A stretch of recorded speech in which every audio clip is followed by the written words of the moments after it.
Welcome, dear teachers and my viewers, to my YouTube channel, Wahed Math World. I will discuss with you Mathematics for CTET 2026, conducted by CBSE, Central Board of Secondary Education. মই আজিৰ এই ভিডিঅ'টোত আপোনালোকে চাব মই CTET 2026 Mathematics Paper 1 Channel Wahed Math World Question number 11 Sub question number 11 to the formula for curved surface area of a cone is the formula to কি আছে কোন আপোনালোকে কোন চিনি পায় এটো ভালকৈ চিনি পায় এটো কোন এই কোনটোৰ আপোনাৰ কাৰ্ভ সাৰফেস এৰিয়া তাৰমানে এটো এটা প্লেন সাৰফেস তলত আছে এটো প্লেন হয় ফ্ল্যাট হয় এটো নালাগে আপোনাৰ লাগিব কোনটো এই কাৰ্ভ সাৰফেস এৰিয়া এই কাৰ্ভ সাৰফেস এৰিয়া যটো মানে ফৰ্মুলা হেতু লাগে আপোনাৰ চাব সেই ফৰ্মুলাটো হ'ল পাই আৰ এল চাব দেই পাই আৰ এল এনসাৰটো কি হ'ব পাই আৰ এল এল তো হ'ব কি স্ল্যান্ট হেড তো আপোনালোকে চাব এইটো চাব স্ল্যান্ট হেড তো এইটো চাব অকমান তাৰমানে ইয়াৰ পৰা ইয়ালৈ যিটো ডিসটেন্স এটা হ'ব স্ল্যান্ট হেড এইটো স্ল্যান্ট হেড তো আপোনালোকে এনেকেও জুখিব পাৰিব স্কেলেৰে ধুনীয়াকৈ স্কেলেৰে আপোনালোকে এইটো চাব পাৰিব যে এইটো এনেকৈ লগাই দিব একেবাৰে কোনৰ লগত লগাই দিলে আপোনাৰ এই বেস আৰু হাইট যিটো আছে এইটো স্ল্যান্ট হেড তাৰমানে হেলনিয়া উচ্চতা বুলি কোৱা হয় এইটো যদি মই এনেকৈ দিওঁ চাব আপোনালোকে হেলনিয়া উচ্চতা যদি এইটো সিলিন্ডাৰ হয় আপোনালোকে ধুনীয়াকৈ এটা চাব এইটো হ'ব সিলিন্ডাৰ এইটো সিলিন্ডাৰ হয় এইটো আছে হা ইয়াৰ পৰা ইয়ালৈ এইটো হ'ব এল স্ল্যান্ট হেড হেলনিয়া উচ্চতা চাব এইটো আৰু আৰ হ'ল কি এই বস্তুটো আসলতে এনেকুৱা দেখা যদিও এনেকৈ দেখা গৈছে একচুয়ালি এইটো হ'ব ৰাউন্ড সাৰ্কুল হ'ব এইটো সাৰ্কুল এই সাৰ্কুলৰ ইয়াৰ পৰা ইয়ালৈ এইটো আৰ বুলি কোৱা হয় আৰ মানে ৰেডিয়াস এইটো সাৰ্কুলৰ বা বৃত্তৰ ৰেডিয়াস এইটো আৰ এইটো আৰ হয় গতিকে আৰ মানে আপোনালোকে বুজি পালে ৰেডিয়াস হয় এইটো এটা সাৰ্কুল হয় এই সাৰ্কুলৰ ৰেডিয়াস আৰ মানে কেন্দ্ৰৰ পৰা এই বৃত্তলৈ চুই থকা যেটো ৰেখাখণ্ড এই ৰেখাখণ্ডক ৰেডিয়াস বুলি কোৱা হয় বা আৰ আমি সিম্বলত আৰ বুলি কওঁ গতিকে ইয়াৰ এৰিয়া যেটো হ'ব আপোনালোকে চাব পাই আৰ এল তো হ'ব কি স্ল্যান্ট হেড বুলি কোৱা হয় স্ল্যান্ট হেড মই লিখি দিলো ইয়াতে এল মানে হ'ব কি slant S L A N T slant height হেলনিয়া উচ্চতা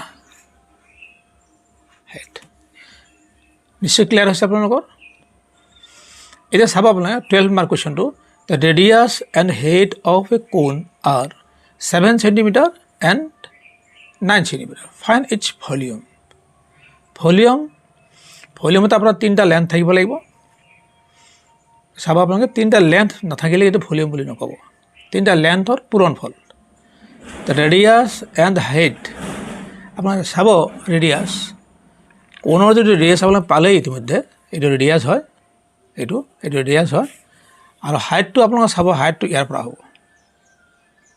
ইয়াৰ পৰা ইয়ালৈ হ'ব হাইটটো এই কথাটো মনত ৰাখিব ইয়াৰ পৰা ইয়ালৈ হ'ব হাইটটো গতিকে হাইটটো আৰু স্ল্যান্ট হাইটটো অলপমান ডিফাৰেন্স আছে হাইটটো আপোনালোকৰ জোখাৰ এটা নিয়ম আছে এই হাইটটো এনেকৈ জুখিব পাৰিব চাব আমাৰ জোখাৰ নিয়ম আছে এইটো আমি এনেকৈ ধৰা যায় আপুনি এইটো এনেকৈ ধৰিব ধৰি আপোনালোকে এনেকৈ কৰিব কামটো এইটো স্কেলটো কিমান সেন্টিমিটাৰ হৈছে এইটো হেডটো হ'ব এইটো হেড সিস্টেমটো এনেকুৱা ঠিক আছে বাৰু মই আপোনালোকক দেখুৱালো বস্তুটো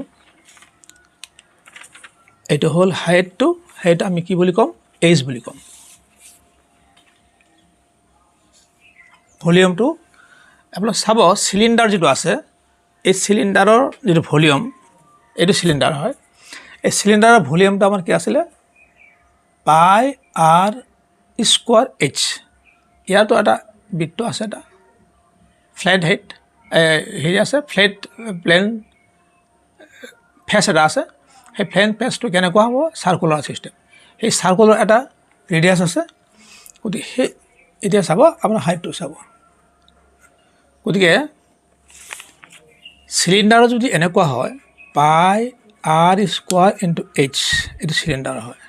কিন্তু এটা কোণৰ ইয়াৰ 3/1 হ'ব, এইটো হ'ব কোণৰ, এইটো কোণৰ ভলিউম। চাব ইয়াতে লেন্থ কেইটা আছে, 3টা আছে। আৰ হ'ব ৰেডিয়াছ, এইটো লেন্থ হয়, আৰু এইচ এটা হাইট, এটা লেন্থ হয়। এই 3টা লেন্থৰ পূৰণফল হ'লেহে ভলিউম হ'ব। এই কথাটো মনত ৰাখিব লাগিব। গতিকে আপোনাৰ নিশ্চয় মনত আছে এইটো।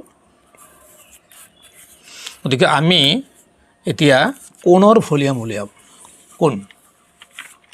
কোণৰ ভলিউম এছা মই কি কৈছিলোঁ যে চিলিণ্ডাৰৰ 3/1 থাকে। তাৰ আমি এনেকৈ লিখিব পাৰোঁ, 3/1 এনেকৈ লিখিব, পাই লিখিব পাৰোঁ, আৰ স্কোৱাৰ আৰু এইচ।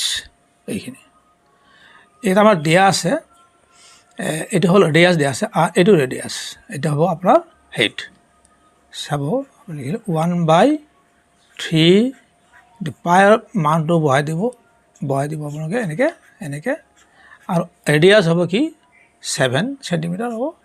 আমি 7 স্কোৱাৰ কৰি দিলোঁ, ইয়াত স্কোৱাৰ আছে, আৰু হাইটটো আপোনাৰ 9 আছে। এইখিনি যদি আমি কৰি লওঁ, আপোনালোকে চাব এইখিনি কৰিলে এই 7 আৰু 7 দুটা আছে ইয়াতে, এটা থাকিব, আৰু এই 3ৰে আমি এই 9ক কাটিব পাৰোঁ। কি থাকিব, 3 থাকিব, মনত থাকিব এইটো। আৰু এই 7 কাটিলে আমাৰ ইয়াত কি থাকিব, 7 থাকিব। চ' 3, 7 আৰু 22 থাকিব, মনত ৰাখিব। 7ৰে 22ক আপুনি পূৰণ কৰিলে কি হ'ব, এইটো 7 × 14 = 4, 7 × 14 = 15। এইখিনি হ'ল, আৰু এই 3টো আপোনাৰ থাকিল।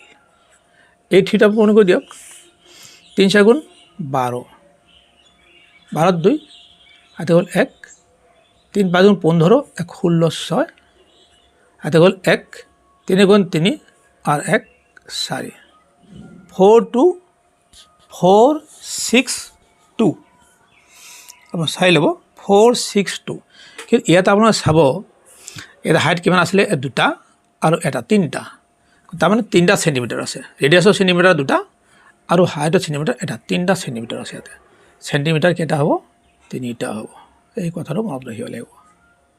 তেতিয়াহে আপোনাৰ কি হ'ব, ভলিউম হ'ব। ভলিউমত 3টা দৈৰ্ঘ্য পূৰণ হৈ থাকিলে তাক ভলিউম বুলি কোৱা হয়। 3টা দৈৰ্ঘ্য, ৰেডিয়াছৰ 2টা দৈৰ্ঘ্য, স্কোৱাৰ থকাৰ কাৰণে 2টা আছে, আৰু হাইটৰ 1টা আছে, 3টা হৈ গ'ল। চেণ্টিমিটাৰ কিউব, মিটাৰ থাকিলে মিটাৰ কিউব হ'ব। নিশ্চয় আপোনালোকৰ ক্লিয়াৰ হৈছে এইটো।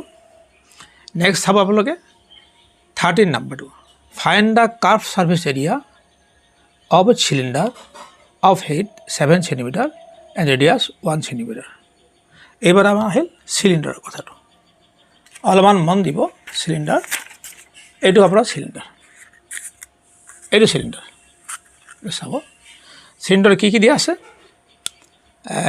কাৰ্ভ ছাৰ্ফেচ এৰিয়াটো ওলাব দিছে। হাইট দিয়া আছে আপোনাৰ 7 চেণ্টিমিটাৰ।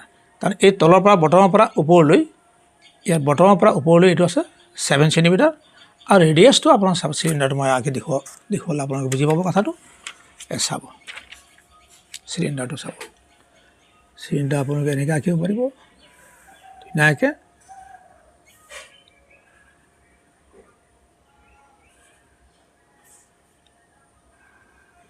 এইটো চিলিণ্ডাৰ হয়।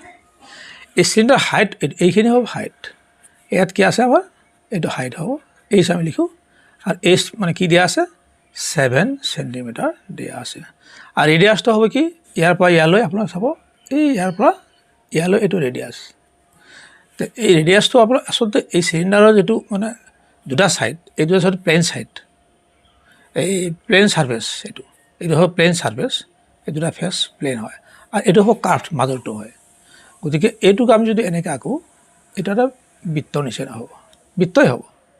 গতিকে ইয়াৰ পৰা ইয়ালৈ আৰ আছে, ইয়াৰ পৰা আৰ আছে, আৰ মানে হ'ব ব্যাসাৰ্ধ। এই কথা মনত ৰাখিব আপোনালোকে। ইয়াতে কি হ'ব আপোনাৰ কাৰ্ভ ছাৰ্ফেচ এৰিয়াত নিশ্চয় হেড দুটা থাকিব, দৈৰ্ঘ্য দুটা থাকে। এই কথাটো মনত ৰাখিব আপোনালোকে। গতিকে curve surface area of cylinder.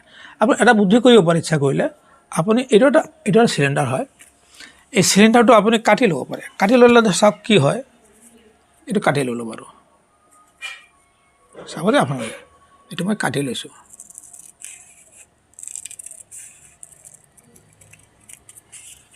কাটি ল'লে কি হ'ল, এইটো এটা আয়ত নহয় জানো, এইটো আয়ত নহ'ল নে, এইটো আয়ত হ'ব। এটা যদি মই কাটি লৈছোঁ এইটো এটা আয়ত হৈ গ'ল। চাব আপোনালোকে, এইটো আয়ত হৈ গ'ল। সেই আয়তৰ কালি দৈৰ্ঘ্য আৰু প্ৰস্থ পূৰণ কৰিলে আয়তৰ কালি ওলায়। কিন্তু এই দৈৰ্ঘ্যটো কেনেকুৱা কি আছিলে, বৃত্তৰ পৰিধি আছিলে, সেই পৰিধি কি হৈ গ'ল, এতিয়া দৈৰ্ঘ্য হৈ গ'ল। গতিকে আপোনালোকে মনত ৰাখিব এইটো। গতিকে চিলিণ্ডাৰৰ কাৰ্ভ ছাৰ্ফেচ এৰিয়া মানে আপোনাৰ এটা আয়ত হ'ব, সেই আয়তৰ দৈৰ্ঘ্য আৰু প্ৰস্থ পূৰণ হ'ব। চাব আপোনালোকে 2πr, এটা চাব মনত, এইটো curve surface area of cylinder 2πr। চাব আপোনালোকে, যেতিয়া এইটো চিলিণ্ডাৰ আছিলে, যেতিয়া আপোনালোকে এইটো চিলিণ্ডাৰ আছিলে, এই চিলিণ্ডাৰ থকা অৱস্থাত এতিয়া আমাৰ এইটো কি আছিলে, এইখিনি আছিলে আপোনাৰ এটা ৰাউণ্ড মানে কি চাৰ্কুল। এই চাৰ্কুলটোৰ আপোনাৰ পৰিধি কি আছিলে 2πr, এটা আপোনালোকে জানে 2πr। কিন্তু আমি এৰি দিয়াৰ লগে লগে এইটো দৈৰ্ঘ্য হৈ গ'ল। গতিকে আমাৰ এইটো কি হ'ব, দৈৰ্ঘ্য, আৰু এইটো কি হ'ব, হাইটটো হ'ব কি প্ৰস্থ। এইটো কি হ'ব, হাইট আছিলে, এনেকৈ আছিলে নহয়, এইটো হাইট আছিলে, এনেকৈ আছিলে, এইটো হাইট। গতিকে হাইটটো হ'ব প্ৰস্থ। দৈৰ্ঘ্য পূৰণ প্ৰস্থ এক প্ৰকাৰ, 2πr × h, দৈৰ্ঘ্য এইটো প্ৰস্থ, এনেকুৱা ধৰণৰ ছিষ্টেমটো আছে। গতিকে 2ৰ মান আমি বহাই দিলোঁ, 2 থাকিল, পায়ৰ মান এইটো থাকিব, এইটো। আৰু ব্যাসাৰ্ধ হ'ল, ব্যাসাৰ্ধ কিমান দিয়া আছে, চিলিণ্ডাৰ হাইটটো ইমান দিয়া আছে আৰু ৰেডিয়াছটো 1 দিয়া আছে। হাইটটো আপোনাৰ ব্যাসাৰ্ধ কি দিয়া আছে 1, আৰু হাইটটো কি দিয়া আছে 7 দিয়া আছে। গতিকে এই 7 কটা গ'ল, থাকিল কি 2 আৰু 22। গতিকে ইয়াত কি হ'ব, 2 দুগুণ 4 আৰু 2 দুগুণ 4, 44। ইয়াত চাব ৰেডিয়াছ এটা হ'ল দৈৰ্ঘ্য, আৰু এই চাইডৰ দৈৰ্ঘ্য কেইটা হ'ল 2টা, তাৰমানে চেণ্টিমিটাৰ 2টা আছে ইয়াতে। গতিকে চেণ্টিমিটাৰ 2টা হৈ গ'ল। নিশ্চয় আপোনালোকৰ ক্লিয়াৰ হৈছে, এইটো নিশ্চয় ক্লিয়াৰ হৈছে। চাব, যদি ক্লিয়াৰ নহয় মোক কমেণ্টত জনাব, মই আকৌ ৰিপিট কৰিম, অলপ সহজভাৱে আকৌ বুজাই দিম। Find the total surface area of a cube whose is 3 cm। Find the total surface area of a cube. চাব আপোনালোকে, কিউবটো হ'ল প্ৰায় এনেকুৱাই, এইটো এটা কিউব ধৰক আপোনাৰ। কিউব মানে কি, এইটো লেন্থটো বেছি আছে, হাইটটো কম আছে, চাৰিওফালে যেতিয়া সমান হৈ যাব। কিন্তু এটা কথা মনত ৰাখিব লাগে, ফেচ কেইটা আছে চাবচোন আপোনালোকে, ফেচ কেইটা আছে 1 2 3 4 5 6, 6টা ফেচ আছে। আৰু 6টা ফেচ যদি সমান হৈ যায় তেতিয়াহ'লে কি হ'ব, আমাৰ যেতিয়া এইটো 6টা ফেচ সমান, যেতিয়া এইটো আৰু এইটো একে সমান হ'ব, ইয়াৰ কালি কি হ'ব, লেন্থ, ব্ৰেড এণ্ড লেন্থ। যদি ব্ৰেড এণ্ড লেন্থ সমান থাকে তেতিয়া কি হ'ব, এইটো ছাইড এইটো ছাইড স্কোৱাৰ হ'ব। চাব, ছাইড স্কোৱাৰ, এনেকুৱা ছাইড স্কোৱাৰ এটা ফেজৰ কালি হ'ব। এনেকৈ কেইটা আছে, 6টা আছে। গতিকে 6টা ফেজৰ কালি হ'ব, এইটো মনত ৰাখিব আপোনালোকে। Find the total surface area of a cube whose is 3 cm। তেতিয়াহ'লে আপোনালোকে কি হ'ব, 6টা ফেচ আছে, যিহেতু 6টা ফেচ, আৰু এটা ফেচৰ আমি কালি কি ওলালোঁ, ছাইড সাইড স্কোয়াৰ হ'লে এটা ফেচৰ কালি হ'ব লাগে এইটো সাইড স্কোয়াৰ এইটো সাইড এইটো অলপ দীঘল আছে আপোনাক সমান বুলি ধৰি ল'ব এইটো সাইড সাইড আৰু সাইড পূৰণ কৰিলে হ'ব এই ফেচটোৰ কালি এনেকুৱা 6টা আছে গতিকে 6 ইনটু সাইড স্কোয়াৰ সাইড মানে কি হ'ব আপোনাৰ এটা কয় এজ মানে কি হ'ব কাষ সাইড মানে ইয়াতে কি বুজাব এজ বুজাব এই কিউবটোত ইয়াতে কি বুজায় এজ বুজায় এইটো এজ গতিকে আমি ইয়াতে কি আছে এজ ইজ 3 সেন্টিমিটাৰ গতিকে 6 ইনটু 3 স্কোয়াৰ ইয়াতে দৈৰ্ঘ্য কেইটা আছে দুটা আছে তো দুটা থাকিলে আপোনাৰ কি হ'ব 6 থাকিল আৰু 3 × 9 আৰু কি হ'ব এতিয়া 6 × 9 = 54 9 × 6 = 54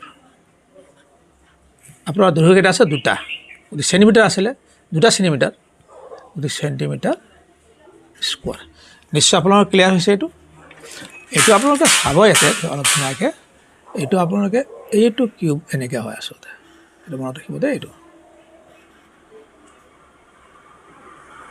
বেকাবেকি হ'ব পাৰে হাতে ৰাখিছোঁতো এইটো হ'ব এইটো জইন কৰি দিব এইটো জইন কৰি দিব এইটো জইন কৰি দিব এইটো জইন কৰি দিব চাওক এইটো কিউব এটা হৈ গ'ল এই কিউবৰ আপোনাৰ এইটো কি হ'ব এইটো হাইট এইটো হ'ব আপোনাৰ লেন্থ এইটো হ'ব ব্ৰেথ বুলি ক'ব পাৰি এইটো আপোনাৰ লেন্থ বুলি ক'ব পাৰি হাইট কিন্তু কিউবৰ গোটেইবিলাক সমান থাকে এই তিনিটা পূৰণ এইটো সাইড তিনিটা সাইড পূৰণ কৰি কি হ'ব ঘন হ'ব ভলিউম হ'ব কিন্তু দুটা সাইড পূৰণ কৰিলে এইটো কি হ'ব এৰিয়া হ'ব এনেকুৱা 6টা সাইড আছে 6টা সাইড 6টা ফেচ আছে সাইড নহয় 6টা ফেচ এই 6টা ফেচৰ প্ৰতিটো মানে কালি আছে সাইড স্কোয়াৰ গতিকে 6টা আছে কাৰণে 6 into side square 6 into 3 square 3 মানে হ'ল এজৰ ভেলু 3 আৰু 3 × 9 6 × 9 = 54 9 × 6 = 54 সেন্টিমিটার স্কোয়ার নিশ্চয় আপোনালোকৰ ক্লিয়াৰ হৈছে সো গুড এই চাব আপোনালোকে 15 নম্বৰটো চাব A sphere has a diameter of 7 centimeter. Find its surface area. A sphere has a diameter of 7 centimeter. Find its surface area. আপোনালোকে মনত ৰাখিব এইটো অলপ লিখি দিছোঁ আগতে লিখি দিওঁ ইয়াতে আপোনাৰ যিটো ফৰ্মুলা আছিলে এই ফৰ্মুলা মই অলপ লিখি দিছোঁ চাব আপোনালোকে যে স্ফিয়াৰৰ যেটো সাৰফেস এৰিয়া এটা আসলে 4 ইনটু পাই আৰ স্কোয়াৰ এই পাই আৰ স্কোয়াৰ হ'ব এটো বৃত্তৰ কালি area of A circle R এটা 4 দিলো তাৰ মানে সাৰ্কেলৰ এৰিয়া যেটো হ'ব এটা স্ফিয়াৰৰ কিমান হ'ব এটা স্ফিয়াৰ হয় এটা স্ফিয়াৰ হয় মনত ৰাখিবা এইটো এটা সাৰ্কেলৰ এৰিয়া পাই আৰ স্কোয়াৰ এনেকুৱা 4টা 4 Times the area of circle the 4 times the area of circle তার মানে 4টা বৃত্তৰ কালি এটা স্ফিয়াৰৰ সাৰফেস এৰিয়া 4টা বৃত্তৰ কালি এইটো 4টা বৃত্তৰ কালি হলে কি হ'ব 4 তো থাকিবই ইনটু আপোনালোকৰ পাইৰ মানটো এটা আছে নহয় এইটো পাইৰ মান আপোনালোকে জানে আৰু r হ'ল এইটো 7 ৰেডিয়াস তাৰমানে ৰেডিয়াস মানে কি ব্যাসাৰ্ধ এইটো স্কোয়াৰ আছে কাৰণে স্কোয়াৰ দি দিলোঁ চাব আপোনালোকে ইয়াতে 7 কেইটা আছে দুটা আছে মই যদি কাটি দিওঁ ইয়াত এটা 7 থাকিব আৰু ইয়াত কি আছে 4 22 আৰু 7 একেটা আপুনি পূৰণ কৰিলে হৈ যাব এই পূৰণ কৰিলে হৈ যাব এটা 7 দুগুণ 14 4 আৰু 7 দুগুণ 14 15 154 আৰু এই 4 ইনটু হৈ থাকিব চাব আপোনালোকে এইটো চাব 4 গুণ 16 6 আৰু 4 5 গুণ 20 আৰু 1 21 আৰু 4 গুণ 4 আৰু 2 6 616 616 কিন্তু ইয়াত চেণ্টিমিটাৰ কি হ'ব চেণ্টিমিটাৰ কেইটা আছে দুটা আছে এই ৰেডিয়াছত চেণ্টিমিটাৰ আছে ন স্কোৱাৰ হোৱাৰ কাৰণে দুটা গতিকে এৰিয়াত সদায় স্কোৱাৰ এইটোতো থাকিব মনত ৰাখিব আপোনালোকে তো ৰেডিয়াছটো আমি আচলতে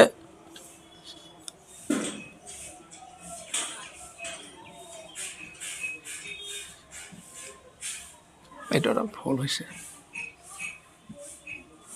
এইটো ডায়ামিটাৰ দিয়া আছে তো ডায়ামিটাৰক আমি আচলতে ৰেডিয়াছ বনাব লাগিছিলে এইটো ভুল হৈছে এইটো নকৰিব দেই কামটো এইটো মইতো কৰোঁতে অলপ ভুল হৈ গ'ল এইটো অলপ ভুল হৈ গৈছে এইটো মনত ৰাখিব এইটো ভুল হৈ গৈছে এইটো ভুল মনত ৰাখিব ইয়াতে আমি একচুৱেলি এইটো ডায়ামিটাৰ দিয়া আছে এই ৰেডিয়াছ বনাবলৈ হয় কি হ'ব ডায়ামিটাৰক আমি 2ৰে হৰণ কৰিলেহে ৰেডিয়াছ হ'ব এই কথা মনত ৰাখিব ডায়ামিটাৰ হ'ল বেশ আৰু ৰেডিয়াছ হ'ল ব্যাসাৰ্ধ বেশৰ আধা গতিকে আমি ইয়াতে এনেকৈ লিখিব লাগিব যে 4 × পাই এইটো আচলতে আৰ আছিল নহয় ৰেডিয়াছ আমি লিখা এইটো ডায়ামিটাৰৰ আধা তাৰমানে এই হ'ল ডায়ামিটাৰৰ আধা তাৰমানে আমি যদি ডায়ামিটাৰ ডি লিখোঁ তো ইয়াত কি হ'ব 2ৰে হৰণ হ'ব বস্তুটো এনেকুৱা হ'ব লাগে